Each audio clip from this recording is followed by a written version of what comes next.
Hello दोस्तों, कैसे हैं आप लोग।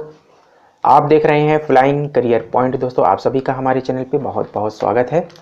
दोस्तों, जो है अभी जो आयोग में मैटर चल रहा है कि सीडीपीओ की पोस्ट को लेकर के जो है इतनी चर्चा बनी हुई है और श्रम परिवर्तन अधिकारी के पोस्ट को लेकर भी इसी तरीके की विसंगति उत्पन्न हुई है।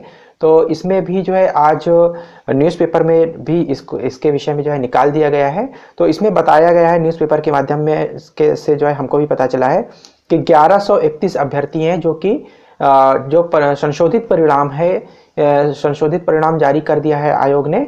और जो भी तकनीकी जो है खराबी थी, आज ही रात में मैंने जो है इसका वीडियो बना करके जो है जारी कर दिया था, क्योंकि रात ही में हमको पता चल गया था कि कहाँ से तकनीकी फॉल्ट हो रही है और ऐसी विसंगति देखने को क्यों मिल रही है। तो न्यूज़पेपर में जो है दिखा दिया है।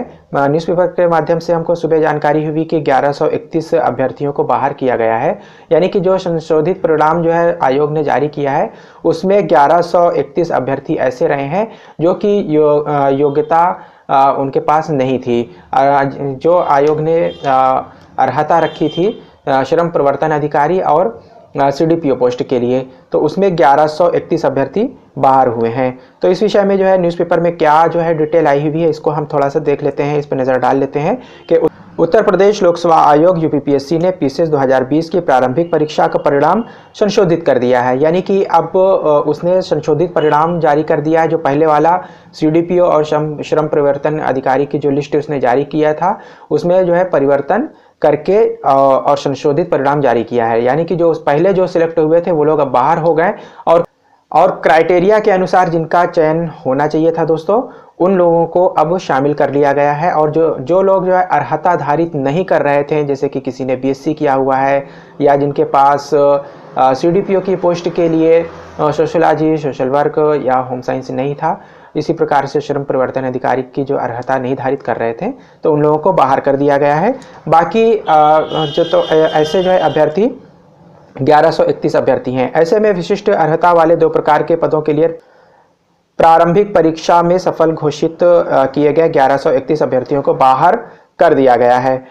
हालांकि संशोधित परिणाम में बाहर होने वालों से अधिक संख्या में नए अभ्यर्थियों को मेरिट में शामिल किया गया है। यानी कि जो परिणाम संशोधित हुआ है, परिणाम संशोधित होने के बाद अब ज़्यादा लोगों को रिजल्ट में शामिल किया गया है, तो अब लाभ जो है ज़्यादा लोगों को मिलने वाला है।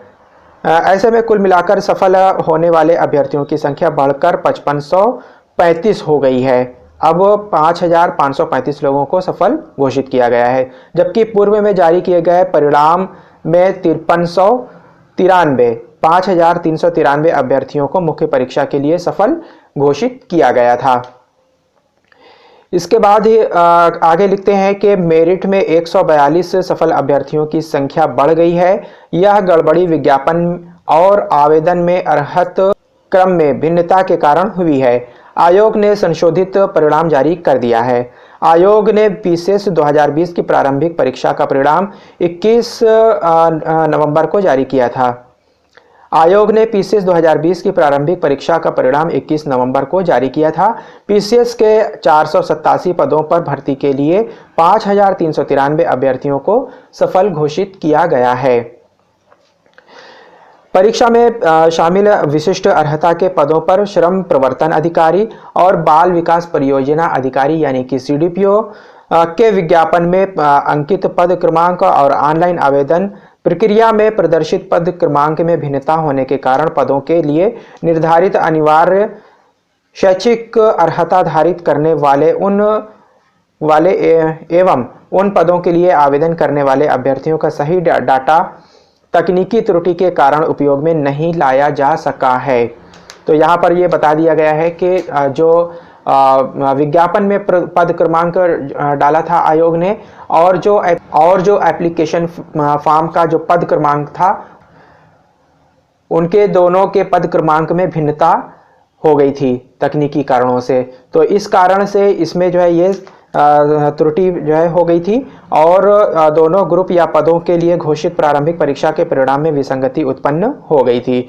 मामला सामने आने के बाद आयोग ने दोनों पदों के लिए घोषित प्रारंभिक परीक्षा के परिणाम को निरस्त करते हुए संशोधित परिणाम जारी कर दिया है। संशोधित परिणाम आयोग की वेबसाइट और सूचना बोर्ड पर उपलब्ध है।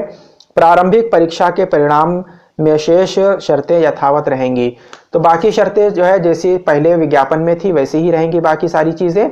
सिर्फ यहाँ पर जो 2 पदों के क्रमांक जो है जो आवेदन पत्र और जो विज्ञापन था उसके क्रमांक में जो है आगे पीछे हो गया था, इस कारण से उसमें विसंगति उत्पन्न हुई है। जो डेटा उसमें लेना चाहिए था वो डेटा नहीं ले पाया आयोग कंप्यूटर में, तो इस वजह से इस तरीके की विसंगति पैदा हुई है। इसके बाद आगे कहा गया है कि आयोग ने विज्ञापन में अर्हता के क्रम में जो नंबरिंग की थी, ऑनलाइन आवेदन में एनआईसी कंपनी को डाटा फीडिंग का काम दिया जाता है, तो उस एनआईसी के जरिए जो है यहाँ पर जो है तकनीकी खामी हुई थी, तो एनआईसी ने उसे बदल दिया। इससे विसंगति उत्पन्न हो गई और विशिष्ट अर्हता वाले 2 प्रकार के पदों का परिणाम निरस्त करते हुए संशोधित परिणाम जारी करना पड़ा। संशोधित परिणाम विज्ञापन में दिए गए अर्हता क्रम के आधार पर जारी किया गया है। जगदीश सचिव, उत्तर प्रदेश लोक सेवा आयोग। तो ये सचिव की तरफ से जो है ये अपडेट जारी की गई है, जिसमें खामियों के विषय में बताया गया है कि एनआईसी की तरफ से ये जो है खामी हुई है, जो डेटा फीडिंग का काम करती है, जो रिजल्ट बनाने का काम करती है, जो फॉर्म भराने का काम करती है एनआईसी, उसकी तरफ से ये तकनीकी खामी हुई है। तो दोस्तों जो है यहाँ पर 1131 अभ्यर्थियों को बाहर कर दिया गया है, जो तकनीकी खामी की वजह से जो अर्हता आधारित नहीं कर रहे थे, फिर भी उनका चयन श्रम प्रवर्तन अधिकारी और बाल विकास परियोजना अधिकारी यानी सीडीपीओ की पोस्ट में उनका चयन हो गया था। तो अब इन लोगों को जो अर्हता धारित नहीं कर रहे थे उन लोगों को बाहर कर दिया गया है और उन अभ्यर्थियों को संशोधित परिणाम के जरिए अब ले लिया गया है जो कि अर्हता धारित करते हैं। तो ऐसे में अब ज़्यादा लोगों को जो है शामिल किया गया है इस रिजल्ट में। तो दोस्तों ये बहुत अच्छी खबर है कि आयोग ने बहुत जल्दी इसमें सुनवाई करके और संशोधित परिणाम भी जारी कर दिया है। तो दोस्तों अब मुख्य परीक्षा के लिए जो है जो लोग सफल घोषित हुए हैं उनको बहुत बहुत बधाई मेरी तरफ से कि आप लोग जो है प्री में जो है क्वालिफाई कर लिए हैं और मेंस में दोस्तों अब लग जाइए, स्ट्रेटजी बनाइए, पढ़िए और आप लोगों को जो है हमारी तरफ से बहुत बहुत बधाई। तो दोस्तों ये अगर आप लोगों को हमारा वीडियो अच्छा लगा हो तो आप लोग अपने दोस्तों में शेयर करिएगा, पसंद आया हो तो लाइक करिएगा, जिन लोगों ने अभी तक सब्सक्राइब नहीं किया सब्सक्राइब कर लीजिएगा और बराबर में लगे हुए बेल के आइकन को प्रेस कर लीजिएगा दोस्तों। Thank you very much, I will meet again soon.